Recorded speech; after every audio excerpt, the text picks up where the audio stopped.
or good day if you're in Europe. I'm Oliver Schmidtke, and I'm directing the Center for Global Studies here at the University of Victoria.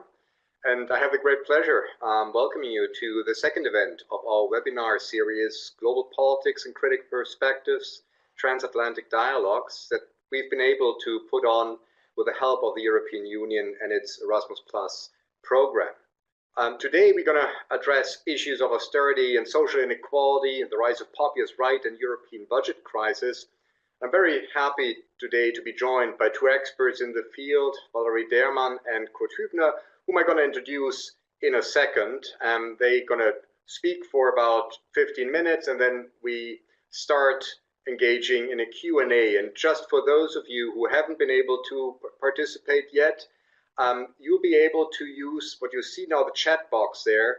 This is where you can leave your questions or your comments. You won't be able to join us with an audio. That would create too much chatter on the internet. So it's going to be typed questions at the end. Now, let me introduce briefly what we try to achieve. And in a way, what we want to do is to relate to a phenomenon that we see in North America, but also in Europe across the continent, a growing form of disenchantment with or even contempt for political elites, mainstream politicians, and the whole political process. There is a degree of discontent and the feeling that people's voices are not being heard, that they don't have a say in politics, and that the elites don't represent them. If you just open our newspapers or listen to the news, we are all aware of the yellow vests at the moment in France, branding President Macron as the president of the rich. Or if we look into the UK and the Brexit developments there, we have a great degree of disenchantment from the political process and the notion that people's voices are not being heard. It goes to the very core of what the populist resurgence tries to suggest. Now, where does this anger and disenchantment come from? And our starting hypothesis is that there is a link between the social reality that many people experience across Europe, North America, and Western democracies with rising levels of inequality and the political dissatisfaction with elites that are governing them. And there seems to be a growing sense that more and more people live in rather precarious circumstances, that they don't have access to the promises of globalization and also the wealth it suggests to generate. In particular, in Southern Europe, we have a whole generation that has been majorly affected by long-term unemployment, basically since the economic and financial crisis of 2008. And I just would like to illustrate this. Here you see, you're probably aware that Thomas Piketty has written a book about capital in the 21st century. And this gives you just these numbers. If you look at those, a real trend towards increasing inequality in Western societies, where the top 1% of the income earners have seen great gains over the past 30, 40 years, whereas the bottom 50% have seen real decline in their income. Let me illustrate this in different ways. There's great variation across Western democracies, where you have some European countries where this rising inequality is still relatively modest, not too surprisingly. Sweden as a strong welfare state, but then you have the UK and in particular the US, where these levels of inequality are now at a level, if you look at the longue durée, that we witnessed in 1900s. And these forms of inequality that translate into what people experience in terms of minimum wage, the working poor, and so forth. And this frustration has quite severe political consequences, and that's what we're going to look at. And here is more a nice illustration of how different the economic fate of the bottom 50% of the population since the 1980s and the top 1% have been over the course of this period. In this webinar, We're going to look at the broader context of political economy and the inequality it has generated. But more particularly, we want to focus on Italy, where this political dynamic plays out quite forcefully. You might be aware that in Italy, we have now a government of two so-called populist or nationalist parties, the Lega, a nationalist right-wing anti-immigrant group with growing popularity, and the Five Star Movement, also, as some people brand them, a kind of populist anti-establishment party that has partly won the election on the promise of ending austerity measures, under which Italy has suffered for the past 10, 15 years by now. And it seems that the last government under the social democratic left has failed on its promise to end these austerity measures, partly because they had to adhere to the rules that govern monetary policy at the European level. So in a way, what we've seen is the marginalization, in some countries, even the disappearance of old centrist parties on the left and on the right, is due to the rise of these kind of populist or new actors that also speak to the frustration of a growing part of the population. So what we try to do today in this webinar is to make sense of the situation in Italy that comes to a point where this conflict between the European Union trying to impose its stability criteria in terms of monetary spending and the ambitious goals of the new Italian government to roll back, the cuts to the pension payments, to introduce a basic income across the board, to lower taxes, to basically spend more and end austerity measures this way, where these two goals come into conflict. And I think we will hear far more about this in the month to come. So at this point, I would like to introduce and also invite our first speaker, Valerie Derman, to come in with her camera and her audio, and take a minute to introduce her. Valerie Derman is as you can see here on the slide, is an assistant teaching professor in the Department of Political Science here at EUCAnet and a great contributor to our European Studies program. She has worked on different issues related to the political economy of Europe, single market integration, and European welfare states. Oh, thank you for having me. Hi, Valerie. Thank you for joining us.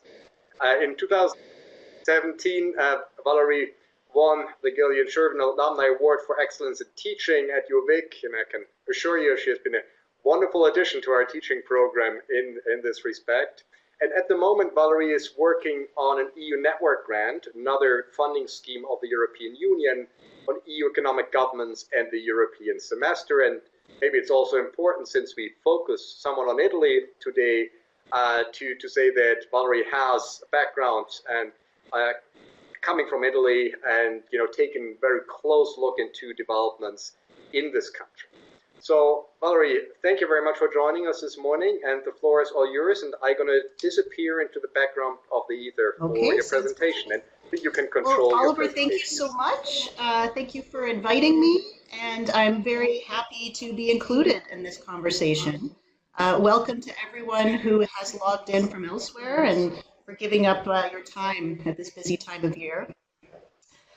For this topic, politics of austerity, populism, and Euroscepticism, I can't imagine we could have scheduled it in a more timely manner this week, given the dual events of the Yellow Vest protest in France, as well as the Commission forcing Italy's hand, or compelling Italy's hand to offer up a revised budget. So we're giving this webinar at a timely intersection. What I want to do is just sketch out briefly for 1 to 2 minutes what has taken place in Italy, and then focus more on the implications of the politics. I think particularly with France, the Yellow Vest protest, the potential for the Yellow Vest protest to catch on as the Occupy movement did 7 years ago, makes the discussion of the power of populism and the logic and the rhetoric of some of the anti-austerity measures going on very important. So in this, let me just get us to, here we go. Just to offer some very brief background for those who are not as engaged with some of the politics of the Euro area. In joining the Eurozone, in joining the common currency that goes across the 19 members of the EU right now, all EU countries had to meet certain sets of criteria. And those entailed interest rates, inflation rates, and then meeting deficit and debt levels. Those were called the Maastricht convergence criteria to get into the euro. The first few years of the euro, the currency performed quite well.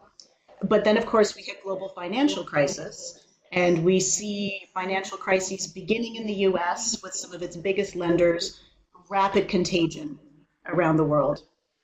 Within the EU, and I'll just use Italy as an example here, what we see is that the debt and deficit constraints had proven difficult for the Italian government to meet, for Italy to meet.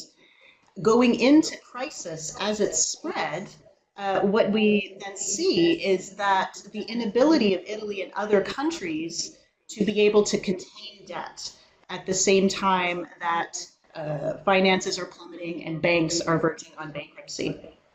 So coming out of that, since about approximately 2011, there have been new efforts on the part of the EU to keep a closer eye on the public budgets of, or the public finances, excuse me, of the Euro area members. And so a whole host of new mechanisms of what we call EU economic governance have arisen out of this. The most notable one, I won't focus on all of them, but the most notable one is what was initially called the two-pack legislation in 2013.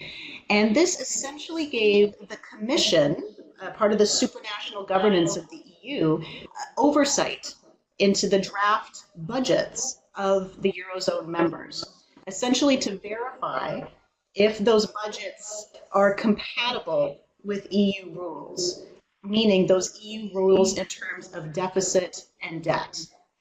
A significant part of this two-pack legislation is that governments can ignore the Commission's recommendations, and they do, but there is the potential to risk EU legal action by doing so. What this legal action looks like is it's slightly nebulous. It's not the same as you run a red light and you get a certain kind of ticket. This is more the suggestions of the possibility of fines, cuts of certain kinds of funds that the EU distributes to its members, the potential of sanctions, although within a single market, that's a much more difficult financial tool to wield. The aim of the Commission gaining this new level of oversight was to encourage countries to not breach those debt and deficit levels in accordance with the Eurozone criteria. So national budgets, the deficit should not exceed 3% of GDP within a fiscal year. National debt should not exceed 60% of GDP. And so these are some of the central criteria. So with the politics of austerity, austerity obviously means cutting back, more austere finances, spending less, taxing more. Now, this, from a spreadsheet perspective, this makes absolute sense, right? If a government needs to meet these targets, if they need to provide more austere finances, those are the immediate two obvious tools: to raise taxes and to cut spending. And for the Eurozone members, these are simply some of the only opportunities now that they no longer have any domestic control over inflation and interest rates. To provide a counterexample, Canada and the US, following the global financial crisis, they are able to work with their central banks in terms of lowering interest rates to make borrowing easier, to devalue currencies so that exports become immediately attractive. Those options are off the table for the domestic Eurozone members.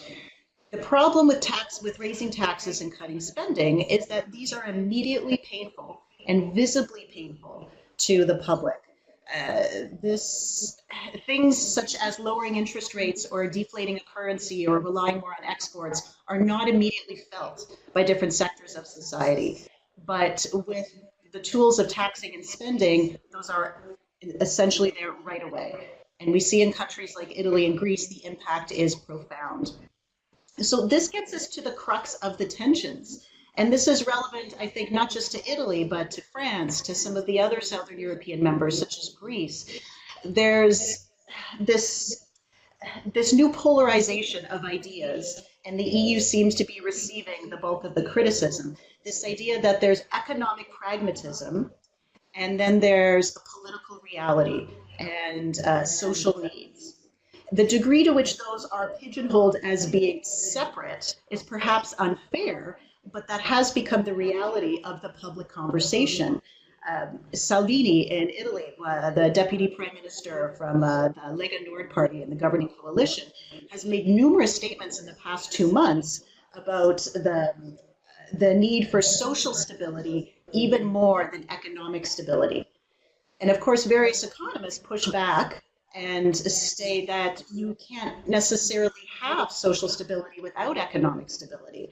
But I think Salvini's argument, or his statements, and certainly the argument of this government, and they're not alone in this, is that there's a slippery area between economics and culture. Choices within perhaps meeting debt and deficit levels are becoming more and more publicly salient than maybe what was originally envisioned 10, 20, 30 years ago in designing the criteria of the Eurozone.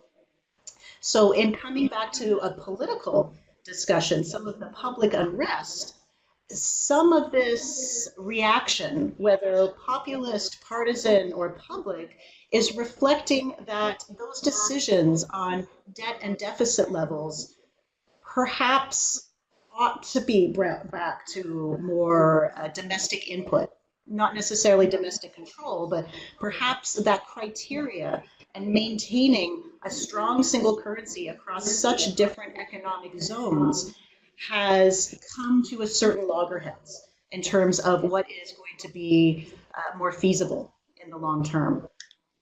So here's the backdrop of some of the politics of austerity.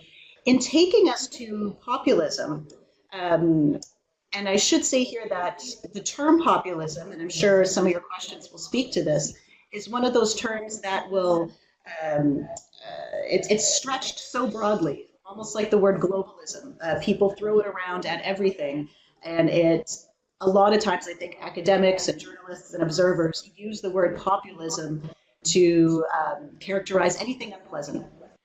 For this purpose, what we mean here by populism is anti-establishment. And the EU, in many ways, has become the establishment. It is no longer this innovative, new, unprecedented supranational experiment coming out of World War II. It is now the status quo of the single market. So it is incurring a lot of populist backlash. So Italy in particular is a really fascinating case, and for many, many reasons. I'm biased. But Italy has been one of the initial members of the common market moving into the EU. It has been long-term very, very supportive. And I'm generalizing looking at data from Eurobarometer polls.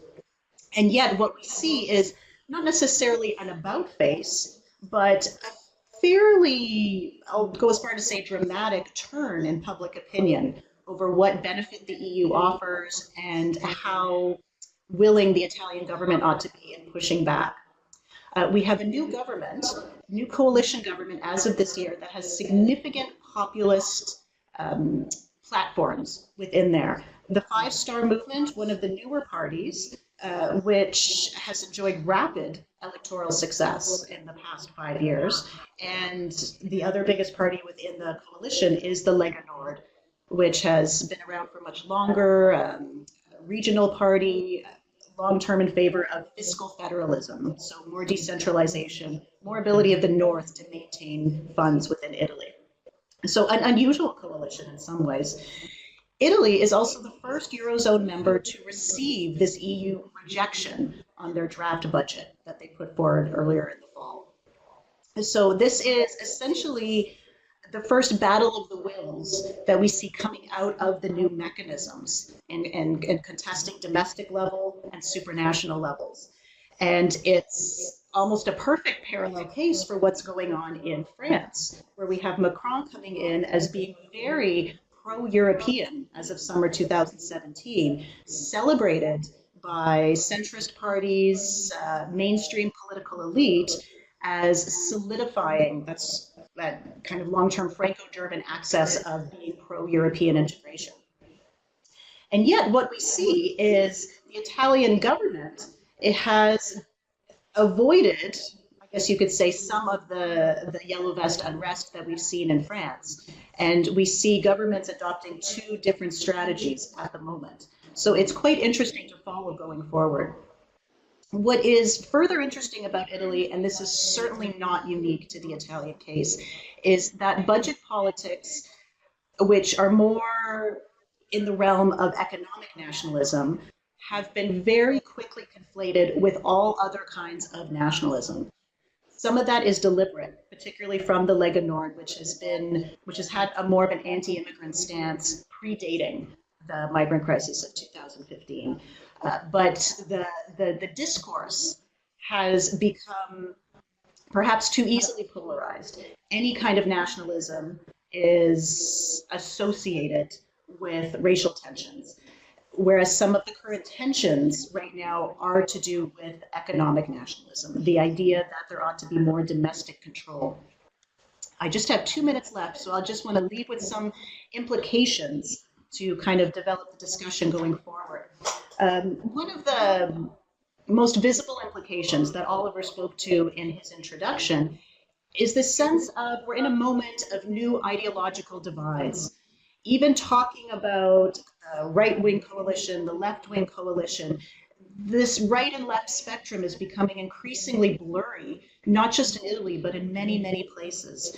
We're tending to hear more discourse publicly, politically, academically, of the new divide being more towards this global cosmopolitanism, which the EU exemplifies economically, politically, ideologically, and a return to local nationalism. So the Italian coalition reflects this new divide. Some of the things put forward that the EU has pushed back on are speaking to some of the main platforms that the left has long dominated.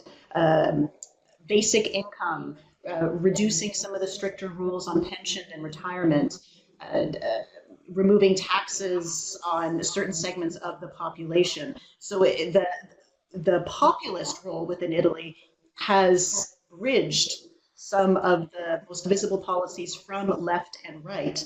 This leaves the EU in a much more precarious sense, I would think, in that they are essentially there to buffer the status quo. So the EU has become, in many ways, the defining face of the populist critique, the symbol of, or not the symbol of populist backlash, that's worded improperly on the slide, but it has become the target of populist backlash across Europe. And I think going beyond Italy, there are some broader debates on democracy. How far removed ought economic governance to be? At what point is there an irreconcilable tension between public expressions of what they want and what they don't want and supranational governance?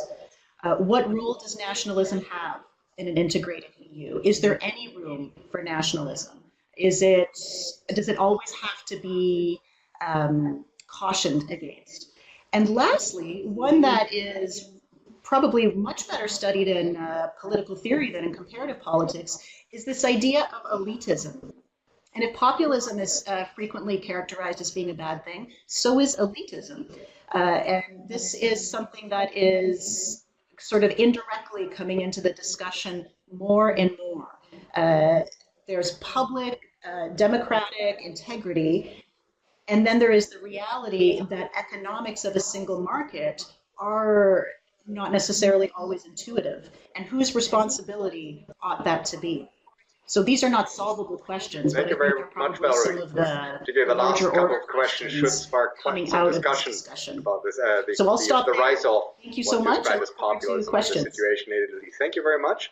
It's time for you now to mute your mic and to close your camera. And while I invite in Kurt Hübner to join us online here, let me introduce Kurt Hübner, who is a professor at the Department of Political Science at UBC, where he also holds the Jean Monnet Chair for European Integration and Global Political Economy. I'm about to introduce you, with your background as a Jean Monnet Chair at UBC, and you're currently also an interim director of the Institute for European Studies that Kurt had led for a long time between 2006 and 2014. Professor Hübner's research, as you can see here, is on topics related to global and European currency regimes, international regimes of foreign direct investment, and the relationship between innovation and sustainability. Good. Could you switch on your camera, please? Should. Okay.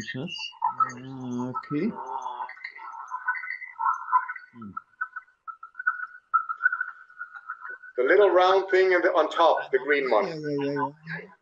Yeah. Now, can you see me? You should be coming in very soon, I hope. You need to say that you want to share your screen. Do you see this? Okay, you're coming in. Okay. And last but not least, Kurt, I was almost halfway through your introduction. You might have seen Kurt Hübner as well in media. He's a regular contributor with his observations on Brexit and all kinds of issues in European politics. So Kurt Hübner might look familiar to some of you. Kurt, I'm wondering with the audio, is there anything that you could do to avoid the feedback that we have? Yeah, there was all of a sudden this strange sound, like there would be birds somewhere. No, now it's gone. Oh, that's better. Yeah, that's better. You chased away the bird. Yeah. No, it's not quite. Okay, so I don't know where it comes from because I don't do anything. Do you have two screens, maybe? There are two screens, yeah. Maybe you can work with one that might do the trick. Yeah, the thing is, if I now disconnect, then I'm getting, that's the way the setup here is, then I'm getting to. Okay. Can you hear me now? Better? Yeah, no, we can hear you, yeah. Okay, then go ahead. We don't want to lose you. Okay. Thanks so much, Oliver, and thanks for giving me the opportunity to talk about austerity, Italy in general. And we heard already a lot about the rules of the European Union. What I would like to do is focusing a bit really on the Italian case. Having said that, there's no doubt about it. The debate about austerity is back. It has been for a long time a debate happening in academic journals, books, and so on. And now it's back on the streets and also in parliaments, and the streets of Paris and other parts of France, in the parliament, Italy, and in other cases. So, of course, austerity, it's an old topic. It came when it comes to the European Union in general and to the Eurozone in particular. It comes with the birth of the common currency. The way the common currency has been launched included an inbuilt kind of austerity due to the fact that the exchange rate mechanism and the exchange rate as a policy tool was gone with the introduction of a common currency. And really, when it comes to adjustment processes, it's all about reducing the role of the state and also reducing the overall kind of wages in a very broad way defined. So it's not you. It only comes to the forefront when there are kind of difficult situations. So that's really the big picture on all that. And Italy, there it plays out currently because there's a government, as has been mentioned, that really sailed under this kind of austerity flag from the very beginning, not only anti-migration, also anti-EU and against the kind of the set of rules that are coming with the common currency. So it would be good to go a bit in detail. That's exactly what I would like to do. First of all, why is there this conflict between Italy and the Commission at this particular point? It has very much to do with the simple fact that the previous Renzi government, the one before the technocratic government, already came up with a plan that was agreed upon with the European Commission that Italy needs to reduce its large public debt. So we're talking about public debt, not the annual deficit. The large public debt of currently 133% needs to be reduced not to the level of 60%, but Italy should show some kind of effort that they really take this serious. This was the kind of plan. And it almost came down to the agreement that the annual deficit of Italy should be in 2019 0.8% of GDP. So we're not talking about the 3%, far below 0.8%. Now, the EU government is obviously not happy with this kind of agreement and presents a plan that is totally different. You mentioned already all the kind of the goodies they were providing: a flat tax rate, basic income, a reduction of pension age, a return and redoing of a lot of supply side labor market reforms, all those kind of things.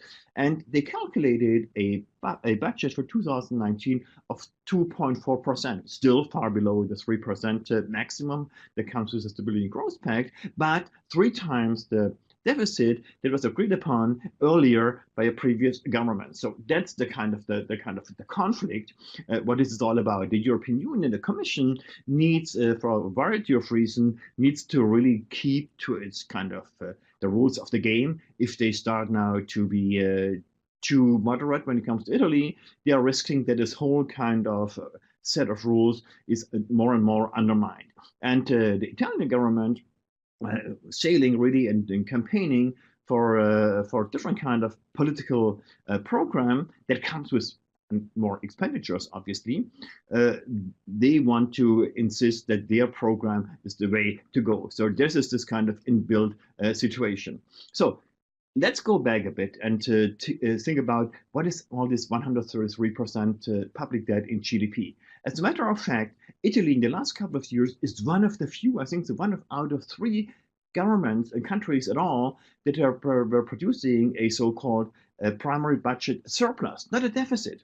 Means if you take away the interest rate payments, it's Italy over the last couple of years actually was behaving like a model. They were absolutely perfect. So there was no spending free, there was nothing, but also there was no effort really for a kind of fiscal policy arrangement that would reduce the overall huge debt. So that has been actually piled up in the 1980s and 1990s, those wild years when Italy was under all those kind of huge political changes. We saw the destruction of the Christian Democratic Party, the Socialist Party, all those kind of things, all those kind of changes in Italian political economy happened. And this was used and reflected in some degree in a huge kind of spending far below the tax incomes Italian governments received at the time. So it's a legacy debt. It goes back to a couple of years. It's not something really new. The real problem of Italy is actually not fiscal policy. I think so that's all kind of misleading.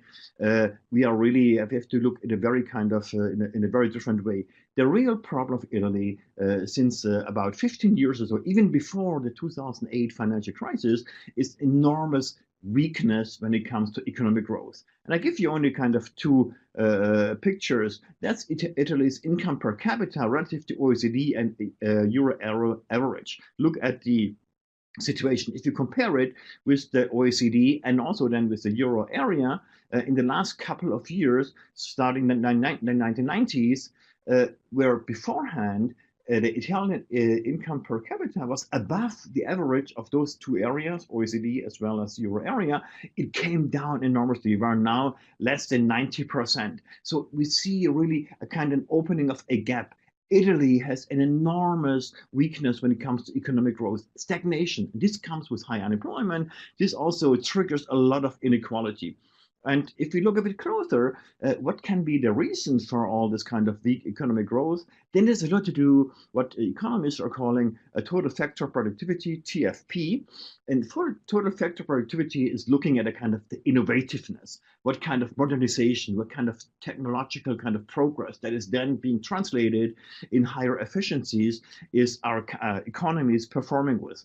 And look at Italy, the Italian situation, it's really dismissal. It's terrible. It's absolutely, since the 1980s, and then particularly the 1990s, it goes down compared to all the other larger economies and economic spaces. So it's really a weakness of economic growth and a huge problem when it comes to productivity. So having said that, we need to think about what is the program of the two parties, the Lega and the Five Star Movement. Is it really helpful to deal with the underlying, the roots of the Italian crisis, the Italian situation? And my answer is not at all. It's not helping at all because it's only going for short-term economic effects. Think about the flat tax rate for particular kind of income earners, the basic income, the reduction of the pension age, all those kind of things. It's not really touching in any way the underlying really problem of the Italian economy. So, as a matter of fact, there is a strong argument that can be made due to the fact that this Italian government seems to risk, even there may be compromises coming up, but still seems to risk to go for a budget that is first of all based on very heroic kind of assumption. Probably the real deficit will be much higher than the planned 2.4%. But having said that, the real problem is really, can those kind of policies change the Italian situation? And again, the argument is the conflict we see really emerging at the moment with the EU is already creating a lot of uncertainty. It's creating kind of responses on the side of financial markets, and the so-called spread difference of the interest rate for government bonds between the German bonds and the Italian government bonds has increased over time enormously. It may increase depending on the kind of how strong the conflict will be, may increase more. But this means also already existing government bond that needs to be serviced and needs to be renewed. And there are huge amounts coming up in 2019 that need to be renewed. Italy has to pay much higher interest rates for renewal of their government bonds. Having said that, this leads to a pressure on the economic budget and actually may balance out or overcompensate all the kind of short-term positive effects of the planned budget of this government. So even from a very economic point of view, I don't think so. It's a very successful strategy. So there's this kind of rhetoric about we are the kind of anti-austerity party, and this may be to some degree too, but it's not fitting into any kind of sustainable economic logic. So the Italian government needs to be much more radical when it comes to solutions, but that's actually something that's not really in the books. So there's this kind of stalemate, this kind of situation where a government very much needs results. And given the conflict with the European Commission, the results will not probably be very positive. This will, I guess, so lead to the next kind of step of escalation. The government will say, look at this, the Commission and the whole kind of the way, the setup of the Eurozone and so on and so on, they are actually hindering us in producing the positive outcomes we would like to get. And this will be another kind of the boogeyman for the government will again be the Commission. And this will be the kind of the political dynamic we will be confronted with the next couple of months, I think so. Having said that, at the same time, it's also pretty clear the way the Eurozone is set up is dysfunctional from the very beginning.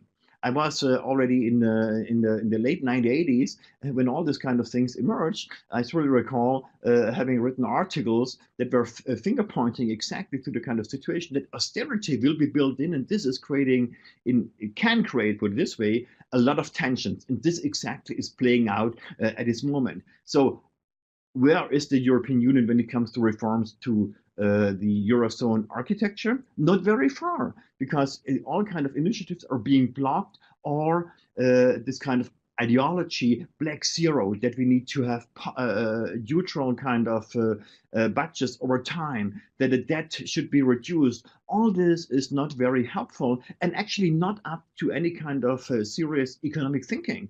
That's really a lot of ideology. And this whole project of the current of the common currency is currently laboring with all this kind of conflicts, and there is no way out because there's a different interest. And we can see in many respects there is Germany, there's this new getting formed league, the Hanse League of very kind of budget conservative countries that are blocking every kind of meaningful reform.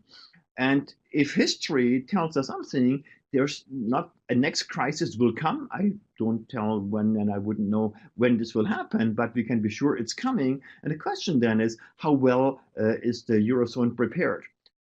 Particularly given the situation, this also is very kind of critical to make an assessment of the stability of the Italian situation. At this moment, we know that the European Central Bank will slow down and then end its purchase program on the second markets for government and other kind of bonds, where Italy in the last couple of 2 years or so, 3 years, has benefited enormously. So this kind of support structure from the ECB will be gone. This will put a next level of pressure on Italy, and the financial markets will respond to all that. So what I would expect is a further escalation of the situation, even though they may now find a kind of a compromise for the time. But this is not the end of the story. The end of the story is a further escalation, and not really kind of preparedness on the side of the Commission and the member states to seriously change the rule of the games. But that's what it's all about. The Eurozone is not really a kind of, let us say, sustainable undertaking if they continue on the current path. And so this is my more bleak kind of prognosis for the next couple of months. And hopefully this starts a bit of discussion and debate in the next half an hour, 40 minutes or so we have here. Thanks so much. Thank you very much, Kurt. You know what? Our two computers don't seem to agree. Would you mind to mute your mic while I'm speaking? And then I do the same? Okay, great. Thank you very much. So here we have political economists giving us a sense of some of the challenges of managing economies in the European context, different layers of doing this with the European Central Bank guiding and determining monetary policy, and Italy being, in a precarious economic position, it seems, when it comes to some of the fundamentals that Kurt pointed out here. We already have, one reaction here online, and this takes us back to the political implications. I think what Kurt described is, the need for innovation, for growth, for managing the economy, put some pressures on countries in the European context. But the perception in terms of political loyalties, electoral results, and so forth seems to go in a different way. And what we find here, and that's what Thomas here online points out, is that the major parties in the center left and the center right no longer capture the sentiments that people share when it comes to their own socioeconomic well-being. That we do have the experience of shrinking wages, job insecurity, as Thomas writes here, and the social democrats who have normally benefited with some spending program, Keynesian approach to managing the economy, seems to no longer be either in a position to do this or be attractive politically to capture the frustration over also the social and economic reality in countries like Italy. And that is where another risk is. One is that the European Union won't be able to govern effectively with its euro regime. The other one is that we see more and more of the economic nationalism that is governing those countries. In Italy, for example, the Lega uses a very Trumpian slogan. It's Italy first. That directly copies some of the rationale that we see in the Trump administration regarding the relationship to the global economy. Italy is definitely in a weaker position when it comes to doing this, but you can see these sentiments spreading, that the nation state, nationalism seems to be the only viable option to respond to some of those challenges. And if you think about the implications for the European Union, that could be a major risk in terms of alienating many people from the very project of European integration. So I think, we see economic risks, but we also see these very severe political risks when it comes to the rise of populism. Okay, so Valerie, you're in. That's great. So do you want to respond or comment on what you've just heard from each other? So you just, activate your microphone, and then I'll step back. Okay, I'm on a new set of headphones. Can everyone hear me? Yes? Okay. Sure, I'll go ahead and speak. I think Kurt's comments and then your own, Oliver, as well as I can see the comment here from Thomas, are quite astute. It's the populist parties or the anti-establishment parties, or this new surge of economic nationalism. In a sense, they had the perfect window of opportunity in that the center left, as you described, some of the strong social democratic parties that had been in power or at least in opposition for a very, very long time were being seen as associated with the elite, being in cahoots with the processes of global capitalism, with the single market. And it's been an interesting and quite rapid adjustment of ideological loyalties. Thomas makes a great point here in tying in Trump as well, in that Thomas says Trump took advantage of it, but he's not the creator, but the result of this political movement. And I think that's exactly it. There is large-scale economic insecurity, and one of the central tensions is how is that managed? Because simply asserting that the EU level of economic governance, or that the EU level of governance in general is the solution, is not proving convincing. And that is whether people agree with that or not is almost an aside, but it is a problem that has to be reconciled with. I think quite a problematic point that comes up in Italy and in the US, interestingly, is that anyone who supports the populist government or is anti-EU is sometimes quickly labeled by the other side as being incorrect.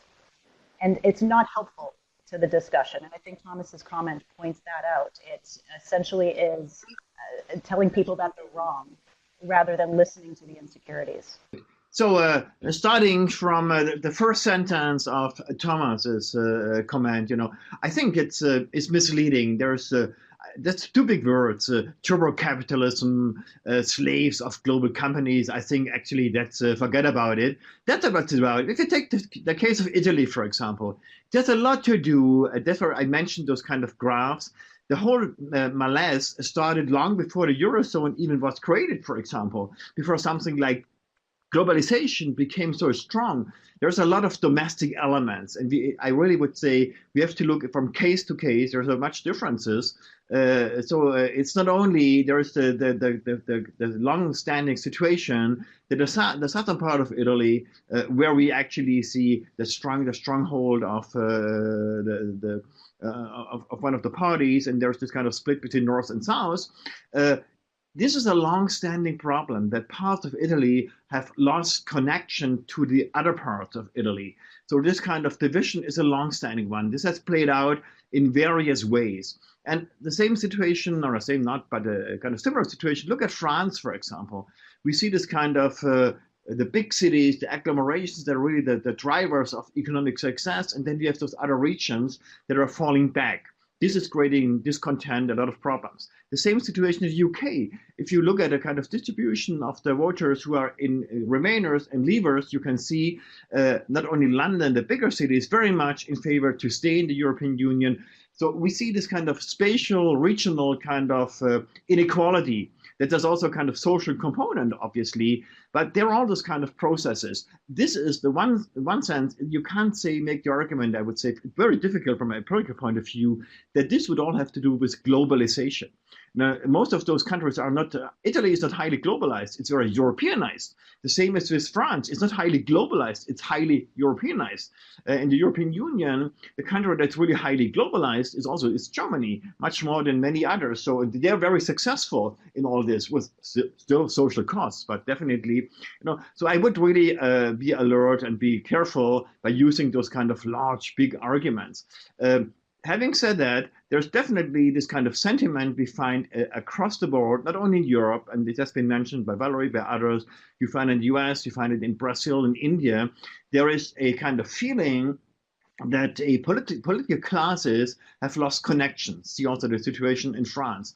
They are no longer able and willing really to come up with programs, with kind of policies that would fulfill something like a social contract. The social contract of the past has failed.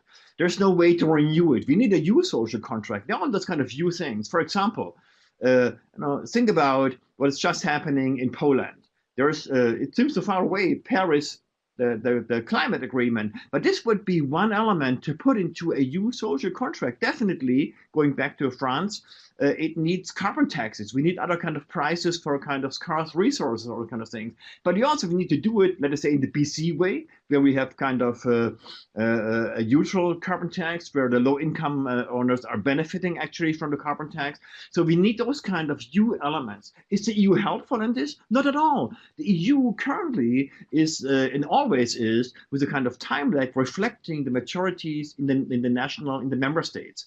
And as long as the member states are now more and more moving to the right, to populist parties, this is reflected in the way the European Union is acting. But the Commission is full of neoliberal kind of old-fashioned politicians, market-oriented kind of guys. If you go there, it's a catastrophe to meet and talk to them. It's absolutely, they're back in the 1980s in their kind of ideologies. But then again, it's reflecting the kind of maturities back home. And the EU is currently not in any way a kind of helpful, innovative, social kind of moving actor. That doesn't mean we need to fight the European Commission. We only have to take the reality into consideration and being clear, there's not much we can expect. And you see this in the kind of not happening reforms on all levels. They're blocking at all levels everything that would be a bit more progressive. And but they have the kind of support of their national governments, of the member states, and that's what it's all about. And in this regard, I think so. We have to be very careful rather than delegating the kind of responsibility to turbo capitalism. We have to be careful. What are the actors? What is going on ground? And to come to a very kind of radical, actually, analysis, and to come to ground to say, okay, that's the way to go. Yeah, thank you, Kurt. Maybe we go to Michael's question there, who says, I'm not an economist, but, asking a question that you could hear in public discourse, right? That if you speak to people, the disconnect between what Michael describes here, the booming stock market, the record corporate profits, the rising 1%, rather than the desperately struggling common people when it comes to bearing the burden of the shortfalls in economic adjustments. We have this playing out across Europe, right? Think about the yellow vest, right? It was about raising the tax for fuel, and it would hurt, probably primarily the poor people. Here in Canada, Justin Trudeau says, we try to avoid, the burden on everyday people by having a rebate. But it speaks to this notion that, look, our economy is getting more and more prosperous, at least when it comes to the stock market, the rich people, but leaves out wide swath of people in terms of their daily existence. So, that is here now a suggestion, do we have a political advocate who brings up these kinds of choices, or, advocates for the small people, so to speak? And interestingly enough, this is being taken up by the right and the more extreme left at the moment in politics, right? So we see a polarization. However, the left, the social democratic left, has clearly failed to deliver on, speaking to these kind of sentiments. That's what we've seen in Italy with the Renzi government, but we see it across Europe. In according to our home country, Germany, the Social Democrats, formerly a People's Party, are now being decimated to basically 14% or so. So you see the rise of the populist right is also a reflection of the weakness of the organized left. So does anyone want to speak to Michael's point here about the disconnect between the economy defined by the stock market, by corporate profits, and the reality on the ground of people suffering through hardship? I'll take a stab at it. It's quite a big question, and it's essentially the question, right? And that's where the unrest comes from. That's where the pushback comes from. Why can't policymakers single out the profit makers and less those that simply don't have the profit? I mean, cynically, policymakers don't single them out as much because that's where the profit comes from. To place the burden entirely on that is to discourage, de-incentivize certain margins that are coming in. And I think Michael will appreciate this. I know he's a very strong political theorist. There's a certain assumption, and I'll tie this into Kurt's comment about social contracts, that everyone is willing to have this kind of contract. And I can see that others have weighed in on this as well. Kurt mentioned that there's a connection in Italy that's lost between North and South. Many Italian observers would argue that connection was never there. It was just wealth and circumstances were strong enough for a while that people ignored that divide. They ignored the fact that North and South have always been fairly distinct and not necessarily considering of each other as within that same social contract. You know, it's a very Hobbesian perspective, and the idea that there's only the potential for a larger social contract when there are enough wealthy circumstances to convince everyone to get along. So that ties in a lot of different questions together, I suppose. It maybe goes too broad, but coming back full circle to Michael's question, why can't policymakers target corporate profits? I think there's a nerviness that Italy and certainly others are, as much as they may not be as globalized countries as some other examples that we can think of, they are still heavily reliant on foreign direct investment, on exports, on all kinds of factors that make it quite precarious to exclusively focus on some of the record corporate profits and on, you know, the so-called 1%.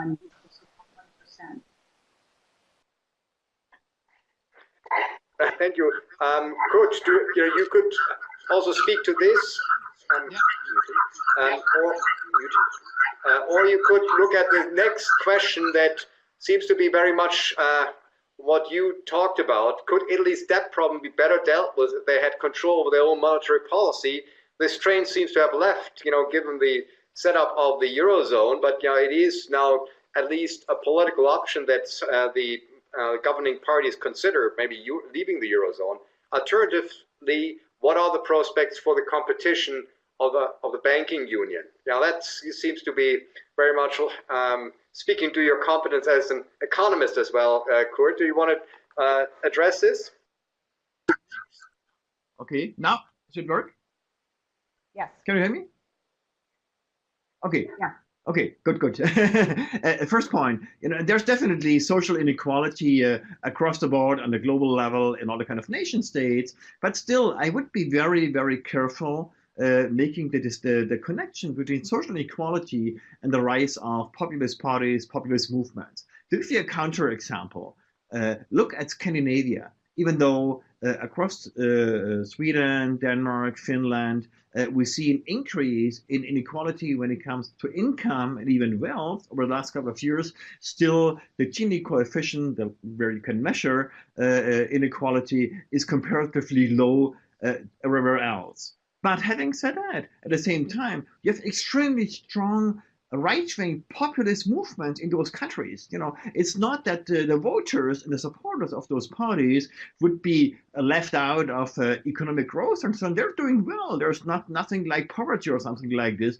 So there's a cultural component. There's nothing to do with all this kind of inequality, something I really think that we need to address, you know, and there's no way to deal with that. So that's only the comment on this one. Going back to, would Italy do better when they would be outside of the Eurozone? This was a programmatic element of both parties, actually. They have now scaled down and they may reassure we want to stick in the Eurozone and we keep the currency, all those kind of things.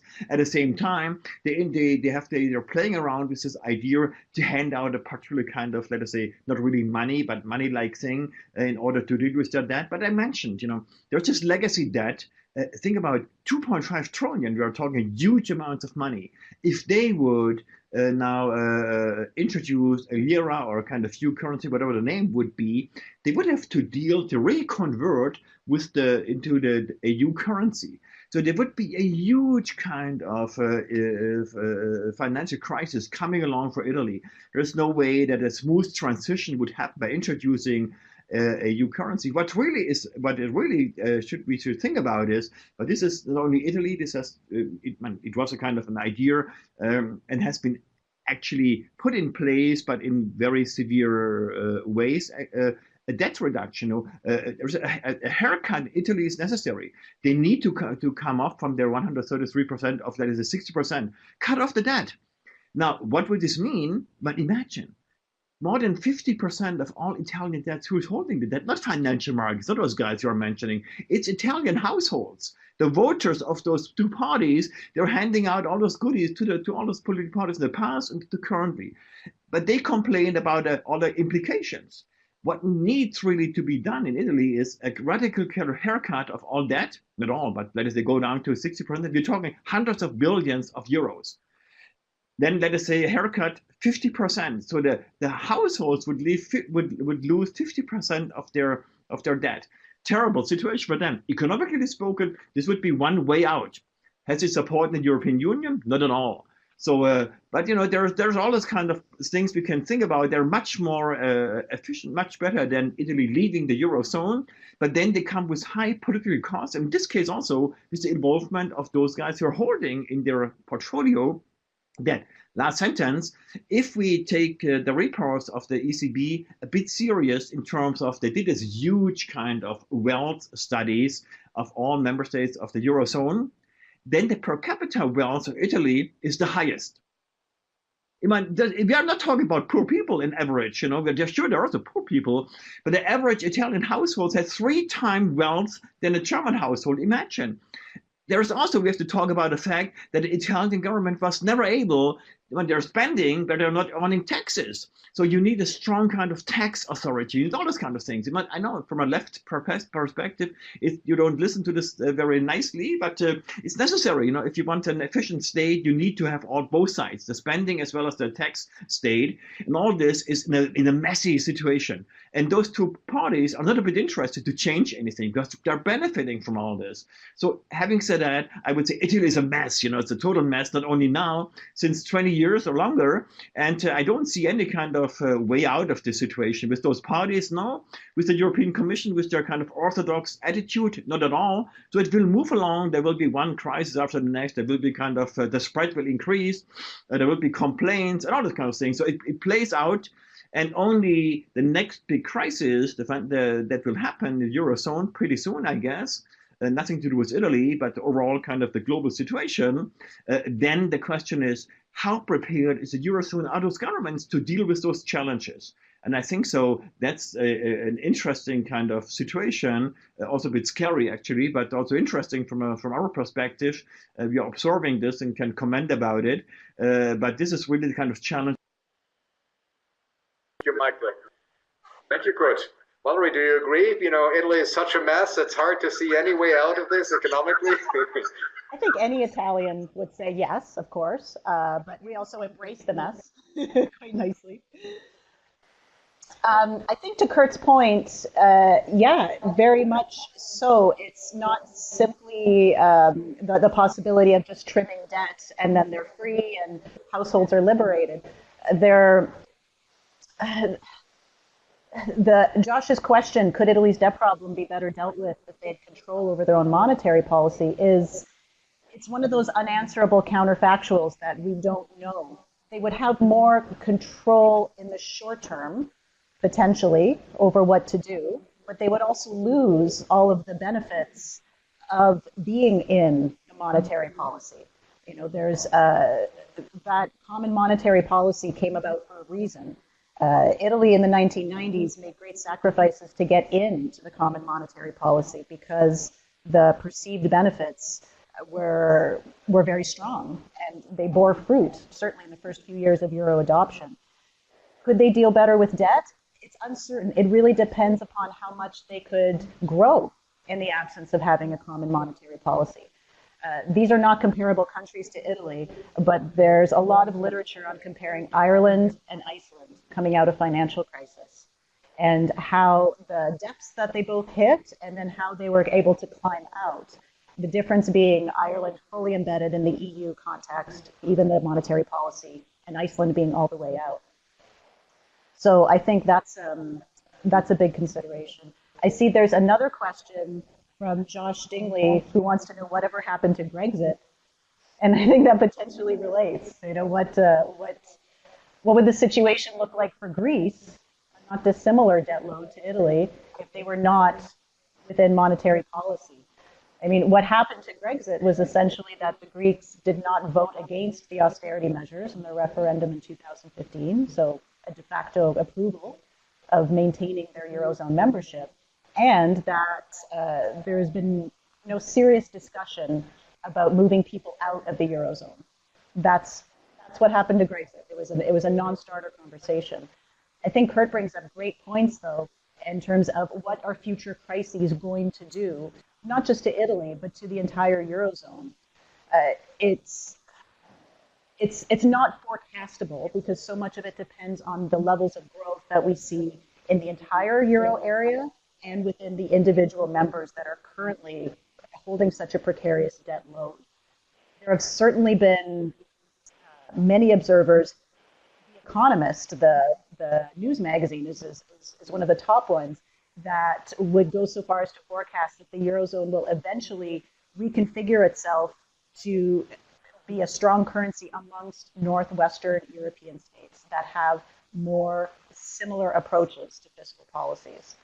That, you know, we could have a field day discussing that, what that would look like, how it undoes itself currently from 19 members. What are the strengths and weaknesses? What does that do to Southern Europe? It doesn't mitigate the problems that have given rise to populist sentiments. It simply makes for a stronger currency in the North.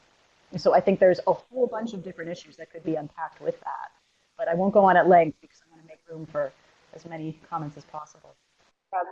Thank you, Valerie. And maybe at this stage we can bring in Roto Bell's comments, also an economist with a strong political interest. And Rod, you know, it points to this sense of lack of agency that seems to be also at the core of some of the political dynamics that we're discussing here. That the perception is, whether real or imagined, that with the euro and the monetary policy conducted at the European level, that people lose control and agency over the whole process. And you know that the euro and the EU has facilitated a shift of power towards bigger corporations and so forth. So in the populist rhetoric, you know, it's clearly oversimplified, and you know we heard some of the serious economic concerns here, but the rhetoric speaks to a sense of not being able to shape the economic future and reality of a country.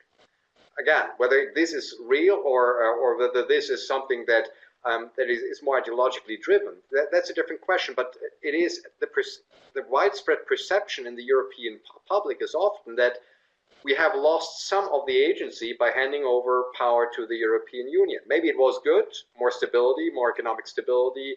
Italy with, you know, the lira, I think it was a good move towards the euro, but it has come at a certain price. And I think what we see at the moment is a backlash, and the European Union is clearly forced and called upon to come up with something that reestablishes something like a social contract, you know, a real sense of being citizens of Europe. And I think President Macron had some ideas along those lines to complement the coordination of monetary policy with some kind of social contract, with some kind of social programs and entitlements at the European level, but we haven't moved very far in the European level along those lines. And so the European Union has become open to this kind of nationalist rhetoric and critique of having taken away agency. Think about Brexit, right? Some of the claims were we take our country back. That was the popular slogan of the Brexiteers. So it speaks to some of those sentiments, and it seems that it translates also into electoral results in the emboldenment of populist or right-wing groups.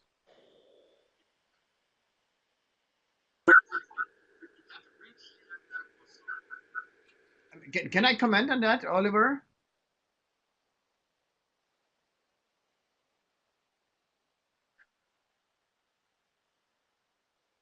No, it was Kurt. Yeah, yes, please. I think that was Valerie, right? Please. I think I intervened. Yeah. Only a brief comment to what you said. I would agree largely, rather than using the term agency. I think so. It's still worth it to talk about sovereignty. And if you think about the construction of the European Union, it's all about a deliberate transfer of sovereignty from the nation state to something new, the European Union. So that's the kind of deal. And I think so. All the kind of, generally spoken, all the kind of member states of the European Union benefited in net terms overall. There was kind of costs involved, no doubt about it, but it worked out very well for quite a long time. Now, you're right, there's a lot of rhetoric about now we lost sovereignty, we lost agency. But what does it mean, actually? And we can see with the Brexit how difficult it is to get back sovereignty. It's in our times when all those kind of economic, political, cultural, all kind of things are highly intertwined with each other on the European level, on the global level, and all those kind of things. So how can you really unscramble scrambled eggs? It's difficult. But the right thing is indeed what is missing the last couple of years is on the EU level, but also on the level of the nation state, is giving explanation, the right narrative to explain where we are. The EU has really degraded to a kind of technocratic, bureaucratic agency that is sending out all those kind of things. Then on the national level, they play this kind of multi-level game. If there's something not fitting very well, the blame is going to Brussels. If it's well, they claim it as their own kind of success. So it's not a new game. It has been in place for quite a long time, but this has become more prominent, I think so. And what's really missing is explaining what this is all about. And with this kind of a narrative also needs a kind of European discourse. It needs we need to talk to each other. The political parties need to talk to each other, but it's not really happening. There are a lot of reasons for all that, why it's not happening, but I really think so. What we were missing is exactly those kind of voices, this kind of, let us say, commitment, and that would lead to a narrative that explains the benefits, and then we can help also to come up with reforms to say, okay, but those are the next steps we need to accomplish. Talk about the banking union. That was one of the questions from our participants here. When the banking union, I don't go into any kind of technical detail. At the end of the day, what is missing is everybody, each country, each member in the European Council talks from a national perspective. The Germans are saying, we are not willing to take responsibility for debt of other member states. That's their kind of thing. But that's exactly the missing element of a European identity. We are jointly in this kind of project with all kind of rights and also responsibilities, or we are not. If this is getting divided up along the lines of the nation state, then it's getting us in a very difficult kind of situation. But that's where we are currently. So this kind of the really kind of common European perspective, the common way out, this discourse is missing. And I think so that explains quite a lot where we are at this moment. Yeah. Valerie, do you still want to come in? I think we are gradually coming to an end. If there's any other question out there, with our participants, please don't be shy typing them in. Otherwise, Valerie, do you want to come to some kind of concluding reflection? We touched upon a lot, right? The political economy of Europe, the Eurozone, and how it translates into the political life in different countries. Yeah, clearly specific to national context, to particular political constellations, but clearly we see trends across Europe here. And that is something that we're going to watch. And I think we've touched on quite some of those trends already. But Valerie, there's more questions coming in, but Valerie, hand it over to you. And I can see this ties into how did this last question that's come in, how could the EU market make itself better? I mean, Kurt talks about a narrative that has to be sold to people, essentially. I think that narrative is there. It's simply not being digested. And part of it is that the EU as a construct relies very heavily on output legitimacy. It is an experiment of technocracy, and in a great way, and that it arose out of post-World War II lessons to essentially be apolitical and making community-based decisions. So in relying on that output legitimacy, there needs to be that output. And what we've seen since global financial crisis is a counter-narrative that is stronger because it can pull on economic reality, but it can pull on things like nationalist sentiments or local loyalty that are necessarily passionate. They are not dispassionate and technocratic. So to the degree that the EU is not raising wealth in a visible way across a majority of people within EU member states or even Euro area members, it loses that output legitimacy. And there's the fuel for the fire of a populist backlash. That perception that I think Brexit shows us this. It's not necessarily a perception that we would be better outside the union with certainty. I think the perception that we see fueling a lot of this, of the populist rhetoric, is that it doesn't matter whether we're better off or worse off, it's under our control. And that's the narrative that needs to be dealt with, and dealt with honesty. Because nationalist sentiments, I mean, we're just talking today about economic nationalism, which is necessarily a bit more technocratic, but it's a loyalty that is not easily undone. And the EU has this very short history, 70 years, a single market only since 1992. It's a difficult narrative to sell during times of 30% unemployment or pensions being cut and little hope for people of our students' age, 20 years old in the south of Italy and different parts of Greece. So in talking about a narrative that can convince citizens, I think there has to be visible outputs to complement that narrative, because part of the reason why we're seeing a fuel in populist rhetoric is because it's just narrative right now in 2018. That's what I would offer to that.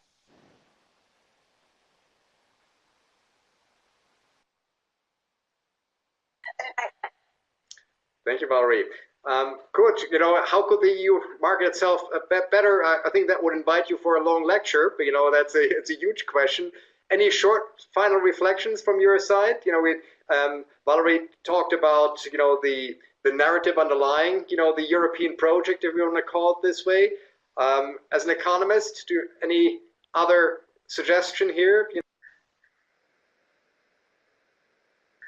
Yeah, but I think that there are three things. Number one is it needs really to finalize pretty quickly the banking union as well as the capital market union. That's a kind of stabilization strategy. It's not moving forward any other kind of project, but it would help a bit to prepare the European Union and the Eurozone in particular for any kind of next challenges, crisis that may come and will come for sure.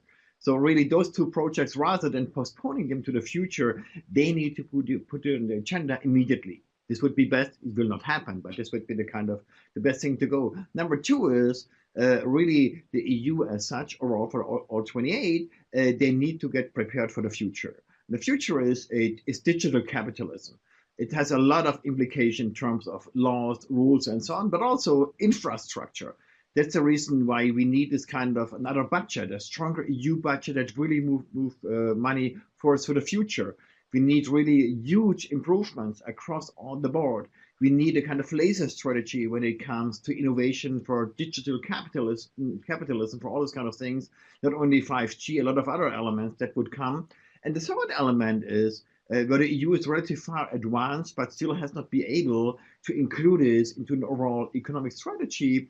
That has to do with climate change. Climate change policy, carbon tax, all those kind of things need to be included in a much better way. We not only we need a digital tax, you also need a much stronger movement towards a higher carbon price. They are in the way to doing this, but it needs to accelerate. So they need a couple of components need to be brought together, and this would be a way out. It needs obviously support of all those kind of member states, and there the problem starts because, as we know, all those kind of projects are running into deep problems. There are countries that are blocking those kind of things. They're not interested for a variety of reasons, including Germany. They are vetoing a digital tax, a project of Macron. Why are they doing this? Because they fear there will be a revenge from the US to the automotive industry.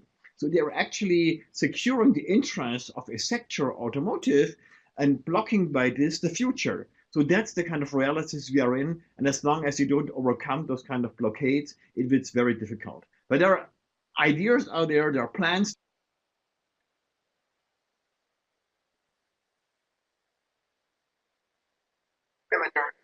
Thank you, Kurt.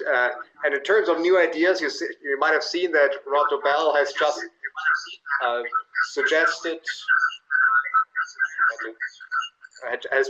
suggested also a new form of deliberative discourse beyond the technocrats. So I hope that our webinar has contributed in some way, to this deliberation, highlighting some of those challenges.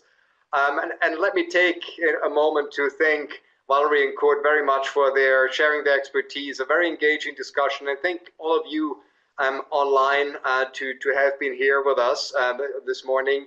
A very important development in Europe, but also across the world. And I think we will talk more about this. Kurt alluded to the fact we might see already an economic downturn, and some of those conflicts we will have to deal with, and in particular now with the Italian budget issue, this will be an ongoing debate. And so thank you very much for enlightening us this morning, very rainy morning here in Victoria, and shed some light on these issues that relate to Europe, and not only. We deal with similar issues to a certain degree here in North America. So thank you very much, Valerie and Kurt, and thank you. Thank you so much. Thank you, everyone who said